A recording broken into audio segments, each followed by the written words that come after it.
So today I'm going to show you how to straighten the toe piece of a Dynafit binding. Dynafit bindings in general have the biggest problem, and it's because there's an extra play around the holes of the binding that don't fit with the screw. So what that means is as the binding gets tilted, and depending on what boot you use to center it, you can get a very common issue. If you look at a close-up of the heel, you'll see how the heel is quite a bit off center and sometimes can even have problems clicking. It has an added problem that when you do click, the binding can be a little bit wobbled. So we really need this to be dead straight on. But again, when you see this, even though it's off a few millimeters in the back, it's actually just because of like a 1/2 degree rotation in the toe. So what we're going to do today is just look at how to fix the toe piece. When you look directly over it, you're not going to perceivably see anything off with it. But what we're trying to do is basically take the whole toe piece off. I use a power drill with a T20 drill bit on it, but really any hand bit will do it. It just takes a little longer for video purposes. The key is to use a wood glue in the holes, because what that allows it to do is really seal the ski from moisture. So we put a little bit of glue in each. It's okay to kind of have it overflow the top, rather use too much than too little. It just can make a little bit of a mess. And then we're gonna center the binding back over the holes. What I like to do here, and everyone's a little bit different, is it's really hard to get to these back holes. So I'll just put them in very gently, like one turn into the back hole.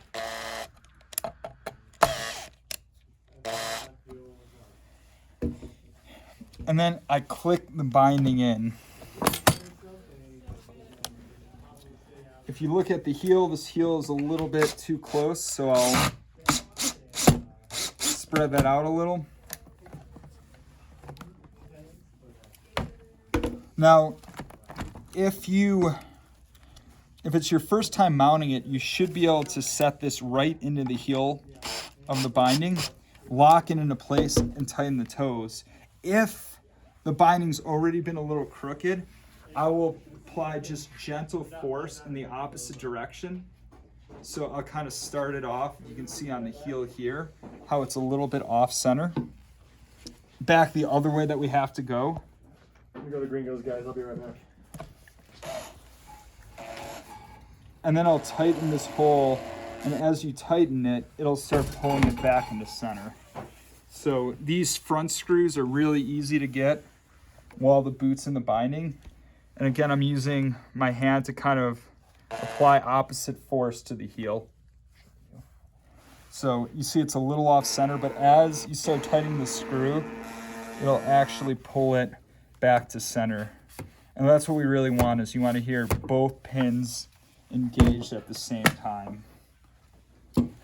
So now the front screws are pretty tight, not all the way tight. And as I start doing this, it'll tighten and flush the binding the rest of the way. A little hand tight on each screw at the end to make sure the binding's not going to slip around. And then we'll check the boot one more time in the binding. And again, we're looking for a full uniform heel click where you're feeling both sides engage at once. It's not to one side or the other. The last thing I want to show in the video is clipping the heel. This is the new heel spacer. It's a little wider than an older binding. If you put this in, what we're actually looking for is this to be pretty symmetrical across, like about there.